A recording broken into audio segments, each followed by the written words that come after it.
Good morning to you, and thank you for staying tuned to Smooth 98.1. This is Smooth Breakfast with Ayo. And Valentine. It's time for us to go into detailed analysis of our newspaper stories this morning. And joining us to analyze these stories, we have Funmi Odude. Good morning, Funmi. Good morning, Val.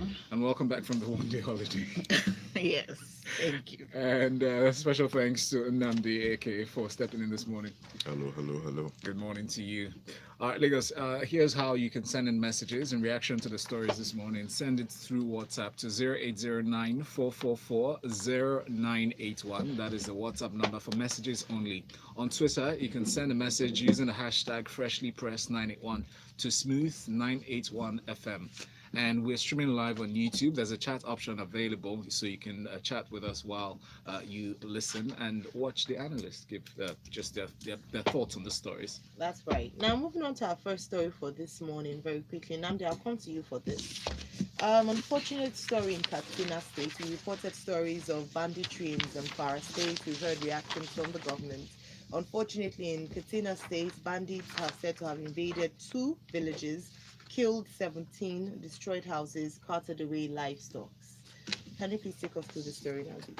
So the last time I was on here, just 2 days ago, we were speaking about the low life expectancy and some of the reasons for that. I mean, once again, we encounter yet another story of tragedy in Nigeria. So the report has it that there was an invasion of I think there are two villages mentioned here, Gobirawa, and then the bandits, the armed bandits, according to the report, moved on to Sabawa in the early hours of Wednesday, and lots of women and children are missing. Presumably, they must have fled the scene of the attack. And prior to that, they have counted about 17 corpses on the ground. This report is coming from a lawmaker representing Safana constituency, which includes the Safana local government area of Katsina State, where these atrocities were perpetrated. He says that the bandits entered the village, killed people, burnt houses, raided shops, and so on and so forth. They came riding in on over 150 motorcycles, which is a terrifying sight when you picture it in your mind's eye. And he's calling out to the federal government to provide some assistance in the same measure as was granted in Zamfara following recent attacks of this nature. I just find it a little, it's a mess in certain parts of the country, particularly up north, in the way that you just hear stories of people coming in like it's the wild, wild west of Hollywood movies of yesteryear. And you try to think about how, I think out here, particularly in Lagos, we're a little bit insulated from these sort of situations. Lagos and the southwest, and maybe some parts of particularly Lagos, because there's a massive conurbation. There's concrete everywhere. You have roads. I'm just trying to picture what it must be like in Gobirawa village, where you have wide open plains, perhaps much smaller houses. This Gobirawa village must be a smaller concentration of people, and then overnight people just arrive on motorcycles, which is perhaps the modern day war horse, and just take away your lives, take away your livelihoods. It's a scary thing to think about, and I do think that it needs to be brought in hand. These people need to be brought to justice as quickly as possible. Basically. Absolutely. Now, but these are real human beings that are fomenting terror. Are you? Is there? I mean, is there an insinuation that they are unknown? Wouldn't we expect that information gathering can be ramped up to identify these individuals? I'm pretty sure that they can, but sometimes it feels so sporadic. You know, today is Zamfara, tomorrow is Katsina. No indication that they are bonded by any particular thread in terms of the cause they're chasing. But now, did I beg the question, drawing again and linking into what the question Valentine asked, that do we have security operatives on ground? Because if a human being is perpetrating these acts, we know that these areas are quite notorious. It happened in Zamfara, it happened in Kaduna and Kajuru. We're talking about, I know we're going to talk about the actions of the IG very shortly in today's analysis, but it's important for us to ask questions. Yes. Do we not have security operatives in these areas who are trained for such? Because we hear it as if there's nothing happening there. Mm. There are no policemen there. It's even how brazen the attackers come into these places and carry out not just one attack but several things. They're burning houses, Yeah. they're killing people. It's a great question. Now, obviously, Valentine is making the sign for us to round up this particular, but I mean, it's very simple. Does the police force need to be better staffed? Of course. Does it need to be better resourced? Of course. Does there need to be better information and intelligence gathering practices to allow us to be able to target specific areas where these crimes are most rampant and to deal more quickly with the unexpected outbursts of violence here and there? Yes. But who's going to pull the trigger? It's not me and you here in this studio. We can only wring our hands, you know what I mean? Thank you very much. We can also always bring it up in this conversation until something happens. Nnamdi, I'll stay with you for this one. Still on security, Nigeria Army reacts to claims Boko Haram members are paid better than soldiers. I saw this story trending yesterday. A number of people were reacting to the story. So basically, background on this was that it was reported that, it wasn't just reported. A member of the Presidential Committee on Northeast Initiative, Sidi Ali Mohammed, had disclosed that Boko Haram fighters received $3,000. That's an equivalent of 1,080,000 naira daily as an allowance, while Nigerian soldiers get a paltry 1,000 naira. Now, if this story wasn't an actual constipation causer, it would be funny, right? Because in the first place, the first thing I thought on reading the story is the same thing that is observed further down by the Guardian newspaper. You are comparing a terrorist group and their doings and their practices and their sources of motivation with the Nigerian army. First of all, that juxtaposition is wrong and shouldn't be encouraged. And the fact that juxtaposition was made by a member of, a respected government agency, the Presidential Committee on Northeast Initiative is a little frightening, because what you're doing in this process is you're granting some form of legitimation, aren't you, to this terrorist group. The fact that they actually receive daily allowance, it gives the sense of like people that go to the office and they sit down and they're doing work.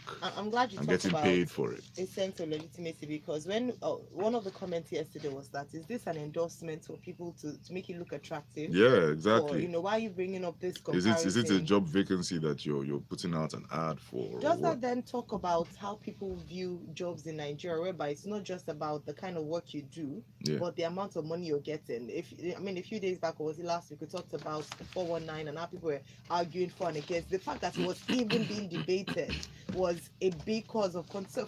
That is precisely the next point I was going to make. That are we going to have members of the special fraud unit of the police also making comparisons between their daily stipends and what Yahoo boys are making on the daily? It's a little crazy. But apart from that, it does point us to the idea that Boko Haram is still receiving hefty funding from somewhere. That money needs to be traced, it needs to be followed up, and the tap needs to be turned off. It also rings as though some members of the public, or needless to say, some officials are using it as a ploy to fuel some personal propaganda, to say the least. Because it's this kind of statements. If you just gets the soldier gets wind of it, it will demoralize their patriotic intentions. Which is why you guys have been nice so far. This is clearly a very, very irresponsible statement. Very. And like Nnamdi said, especially coming from somebody in government, somebody from the Presidential Committee on Northeast Initiative, even if you have that kind of information,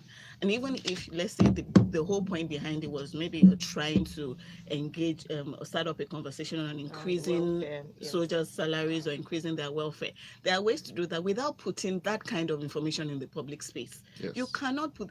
In the Northeast, we're talking about poverty in Nigeria, and here you are putting this kind of information in the public space, not just to demoralize soldiers. Are you now encouraging youngsters? The regular guy that is begging to feed, to look for a Boko Haram sponsor. Like, how do I get into this group? It's actually a very, very irresponsible statement. Like I said, if it wasn't so crazy, it would be funny. All right, thank you very much. Funmi, I'll stay with you on this one. Talking about security, this morning, obviously following the spate of incidences recently, it's important that we touch on these topics. Inspector General of Police, Redeploys, Kaduna, Commissioner of Police, and others over insecurity. We've called on the IG to do something. Just like what Nnamdi was saying, our discussion earlier on about banditry and the brazen act of it. What's your take on this story? Okay, so I think I like the fact that most of our stories today are touching on insecurity because it's important for us. Like Nnamdi said, we in Lagos, we see the regular stealing and robbery. It's difficult to imagine that in the same country that we're in, the kind of things that are happening, the kind of kidnapping, brazen, like you put it, that is happening is going on somewhere. Unfortunately, all we've seen so far from the IG is shifting posts. So the former commissioner of police for Bauchi State has gone to Katsina State. Somebody else from Benue State has gone to Bauchi State and all of that. And I'm wondering how much of an effect this will have. So I feel like all of this is more like, should I say, commissioners feeling like, should I not scapegoats particularly, but just unlucky, like I happen to be in this state when this is happening. So it sort of feels like a bad name, like I don't know what I'm doing, because the story doesn't say, for instance, that we're moving this guy from here and taking him there because he has a record of dealing with this kind of issues, or because where he's coming from, as he had that issue and he's fared better than this guy. The challenges faced by the force cuts across board. We're talking about funding, we're talking about training, we're talking about understaffing, all of that. So it's not so much about shifting who is commissioner of police. I feel like we know what the main issues are, but because we're not dealing with that, I don't know if I should say, because we don't have the capacity to deal with that, we sort of don't want to look like we're not doing anything. So we're just making motions. So not necessarily productive action, but we have to feel like we're moving. So let's just move people around. So as I know, you might not be in the best position to answer this, so I'll just take a shot anyway. If we were to ask you, what recommendations would you give to the IG, number one, and then just to highlight some of the issues that you talked about? You said we know the issues. If moving around commissioners is not enough to respond to the violence happening in these states, what more could the police be doing? Okay, so number one, you mentioned, you asked a very important question earlier. In all those places where things are happening brazenly, is it that we don't have policemen on ground? And clearly we don't have enough. So we've already identified an issue on the staffing. Now, in order to get more people into the force, you have to look at, can we afford that? That is funding. We already have problems with the members of the force as it is, with respect to their allowances, their welfare, and their training. And then we also need to deal with weapons. We, as security agents, particularly the police force, we carry the most outdated weapons amongst all the people that carry weapons in Nigeria. So we already identified those issues. It's an issue that it's not just the IG. The IG is not the one that would budget, determine what would be budgeted for security in the budget. I mean, it's an issue that deals with our legislature, the president. So the IG has to work with what he has. He has to work with the men that he has. He has to work with the amount of funds that he's given. Then again, I ask this question: is it a matter of funding or intelligence? Because it may not be right for me. It takes money to gather just intelligence. Give me a second. Yes, I understand that, but if we're going to look at it as a game of chess, using that analogy, if you have different pieces that are in play, you have the pawns that are presumably have a lower power than the knights and the bishop and all that. If the knights and bishop and all those rooks are not doing the proper work, isn't it fitting to move the pawn, to be able to perform certain tasks? And maybe if it gets to the point where it achieves certain results, you can now promote it or promote the pawn. You know that you can move promoting police officers to become higher officials. Okay, so you know that you can move your pawn in such a manner that it makes him very susceptible To attack. I get and taking him out. So I'm sure, I don't know if the police does statistics very well, but I'm sure if they bring out statistics of how many men they've lost in this battle due to lack of weaponry, training. So I'm not asking a question of number. You speak about weapons being outdated and everything. The people handling these weapons, how mentally stable are they? It's one of the issues. Training. That's one case in point. Another case in point is competency. So if you keep, so what boggles my mind is how many reshufflements have we experienced so far? That's why I said the reshufflement just seems like motion. Yes. Like just to say we're doing something. So it does not necessarily lead. I don't think the result of it is necessarily the fact that it would tackle this issue.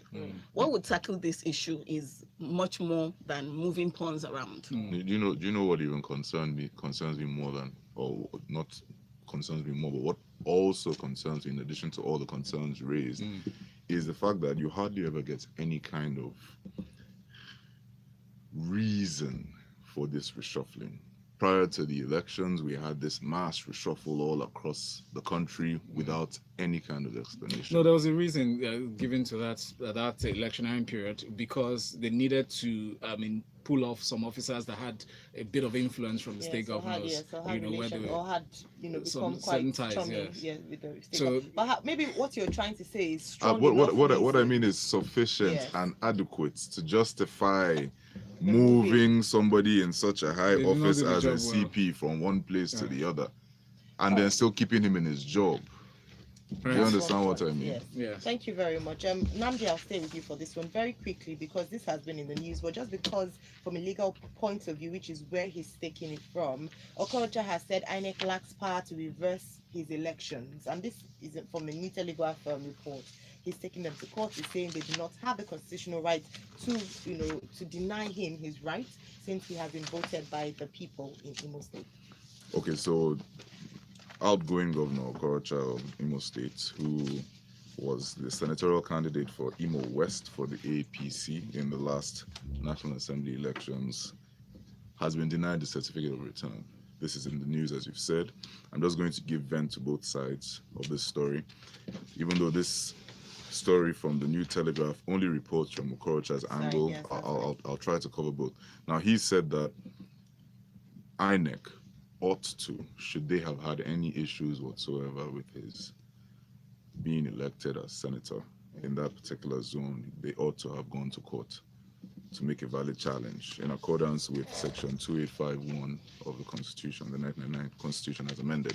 He's also pointed out that section 133 of the Electoral Act provides, and I quote, that no election and return at an election under this act shall be questioned in a manner other than by a petition complaining of undue election or an undue return presented to the competent tribunal or court in accordance with the provisions of the Constitution or of this act, and in which the person elected or returned is joined as a party. So basically he's saying if they had any issues, they should have taken it up with the tribunal in accordance with the law. However, there are parties in the news, there are analysts, there are lawyers who are arguing that in actual fact, the Electoral Act does anticipate a situation where INEC would neglect or refuse to issue a certificate of return. In which case let's assume in the case of a refusal, that refusal can be considered part of the decision of INEC, which can then be challenged in court. So it's not just the declaration of results, which automatically forces your hand to take a certificate and hand it over to the elected party, but also refusing to hand over that certificate, issue it. There you go, that's the word, for whatever reason. In this case, INEC is saying that the announcement of results was made under duress. That's what Professor Ibeawuchi is saying. It was made under duress, and so they've decided that they're going to withhold that certificate of return so as not to be seen to be complicit in whatever illicit action was taken in procuring that result. So that's the situation there. And I mean, my position is that I do believe I'll stick my neck out. I do believe the INEC has its authority. Okay. And I do think that it's at this point that any challenge to that decision can be made in a competent tribunal. Thank you Thank very you. much. Thank you, Nnamdi. On YouTube, we have comments in. Olori Africa says this news about insecurity is so sad. That's why you guys in the studio are just gloomy. Are we?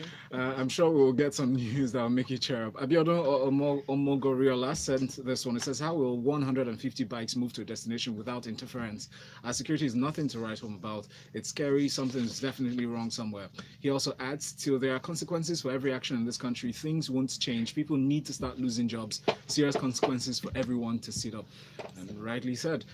This one is from Henry Mano. Henry says, Value is asking whether there is no security agency in the areas being attacked. The truth is that our security has been compromised. Some of the so-called security agencies are working with these bandits, so what are we talking about? That's prone to investigations and to verify, really. Hussein Aguda from Surulere said, comment on alleged earnings by Boko Haram fighters by government officials is highly condemnable. It is capable of frustrating our soldiers from further onslaughts against the group. Ojo says the ratio of policemen to the population over there is low. They can naturally do nothing about the situation. Let's talk about the security situation vis-a-vis corruption. There's a tie that has been connected by the acting chairman of the Economic and Financial Crimes Commission, Mr. Ibrahim Magu. He was invited to an event yesterday, some sort of an induction program for returning and newly elected state governors held at the presidential villa. But instead of giving an encomium to them, he lashed out at them and said, well, some of you governors are feeling insecurity. Funmi, your thoughts on this, please? Okay, so I don't expect a number one financial crime fighting boss to go and shower encomiums on governors. Okay, so the acting chairman of the EFCC was presenting a paper titled Imperative of Fighting Corruption and Terrorism Financing in Nigeria. And it was presenting it at an induction program for returning and newly elected state governors. And basically accused them, let me quote what he said. He said, we have also seen evidence of theft of public resources by some state governors, cashing in on the insecurity in their states. Insecurity has also offered the required oxygen for corruption to thrive, as evident in the $2.1 billion arms procurement scandal involving top military commanders, both serving and retired. He also noted that some of you governors are covertly promoting insecurity as justification to inflate your security votes.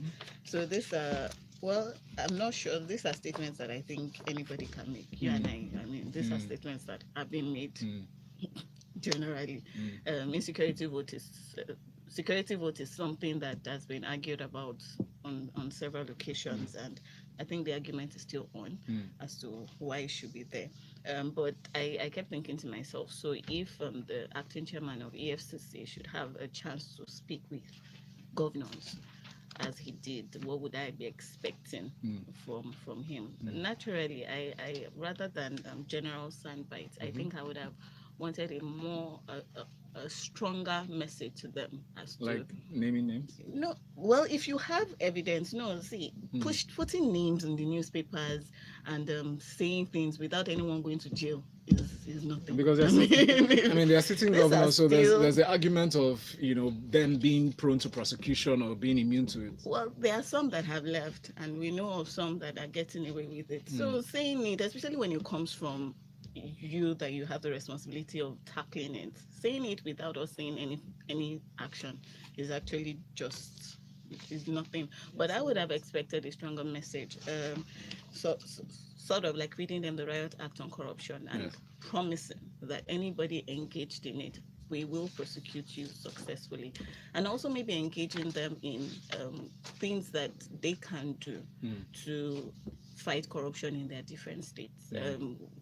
Talking about legislation, talking about policies. I'm not sure how many states within their own state commissions and all have the whistleblowing policy, for instance. Just different things. It might be a federal government parastatal, but you need the cooperation of the states to actually fight corruption. So I was expecting more of that than just general soundbites that every other Nigerian can say. And I mean, on top of that, if you're going to say, as Funmi has pointed out, if you're going to, in your capacity as the financial crime fighting #1 top boss in the country, say that you're deliberately fueling insecurity with corrupt practices, you governors, you must be able to provide some shred of evidence. You must be able to show what investigations you have taken that have, and detail your findings.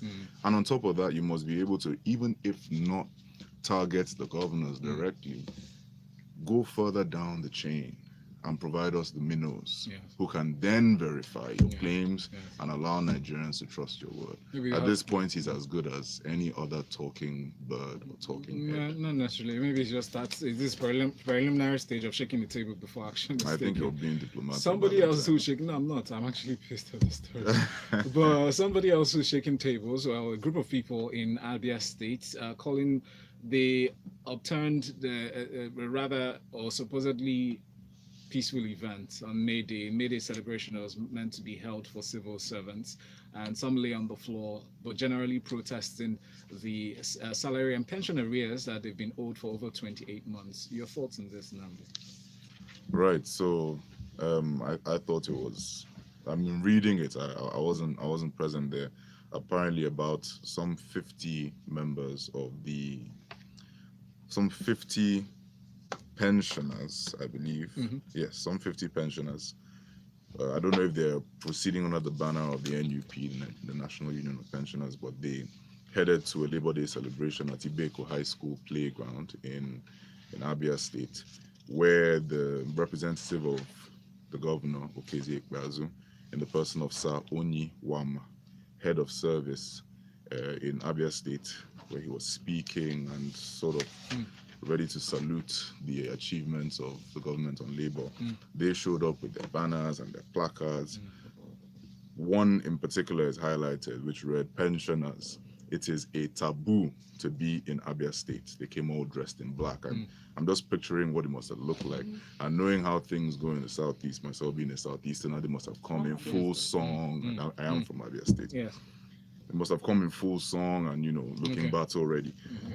Now, what they're arguing is that for about 28 months, they have not been paid their pensions. This story is all over the country. In fact, I believe there's another story we're going to treat today about failures in paying of pensions. One of many states who are going through. Well, how long is this going to continue? Because this is very familiar news. Governors owe salaries, owe pensioners. It's really unfair when you think about, and if you think about what happens when they say evil begets evil. You fail to pay somebody their pension. What happens is people who are actually in service refuse to retire. So you continue to forge your credentials. You want to be a civil servant for life. So people are literally, I remember someone once told me how when he was acting in the capacity of the Commissioner for Labor in Abia State at some point. And so he organized a scheme to weed out phantom and ghost workers and so on. So sorry, I'll just wrap up. Okay. And people were supposed to show up at a particular place with their credentials. Some guy came who, according to my source, could not have been a day younger than 102. And on his papers, it said very clearly that he was 54 years old. Interesting. So that's what comes of this stuff, And then they're also going on to say that actually salaries are being owed. Salaries are being owed for 12 to 15 to 19 months. The people being owed salaries are Abia State University Teaching Board, Health Management Board, Abia Polytechnic, Abia College of Health Sciences. What evil will this beget? The quality of your healthcare drops, quality of education drops. It's actually a ripple effect across the entire state. And when this is allowed to continue to happen, it begets beggars. Lagos retired teachers are complaining now in the Punch newspaper story, saying that the Lagos State Ministry of Education the Ministry of Education is lamenting the plight of the teachers, saying they've been owed salaries for a long time, and nobody seems to be doing anything concrete about that. Yes, I think Nnamdi said it all. The ripple effect is terrible. When you talk about corruption in civil service, beyond forging papers, if I'm a civil servant, I just want to make as much money as I can, knowing that the government will not take care of me afterwards. It aids corruption in the civil service. It promotes poverty. I mean, these are people with children. These are people with responsibilities. Having worked over 35 years and they have to be begging for house rent, for food, for healthcare. It's just very sad. And then we talk a lot about brain drain. I mean, Nigeria is one of those countries where it seems like it's the is the least brightest that go for government jobs. It sort of feels like you don't have drive if you apply to the civil service, and because of the conditions of service, you lose the best. And so we have the kind of service that we have. We produce the kind of results that we are getting because of the class of people that we can attract to our civil service. So the ripple effect across board is just sad. A few messages before we wrap up. Inyoma sent this message on Twitter. Inyoma says, sometime in early 2000, Soludo forced the consolidation of banks by increasing their capital base. Why can't this be applied to states if you can't generate X amounts? Kindly join another state. Thank you. I think I want to go with Inyoma on that one. Solomon says, I hope these pensioners voted in the last Abia elections. That was going through my mind as well when I was listening to that story. I know BJ Lekki from Lekki says the ZAG chairman of EFCC, acting chairman, he meant to say, has done well by his speech to the governors. You do not expect him to elaborate on his speech at that forum. He has the details of saying what he said, for saying what he said. Thank you very much for your messages, and special thanks to analyst Funmi Odude at Nnamdi Awa-Kalu up on Twitter. Please continue the conversation with the hashtag freshlypressed981. Coming up next, we switch lanes to talk entertainment inside of the grapevine here on Smooth 98.1. I invest where money never sleeps. Thank you. Thank you.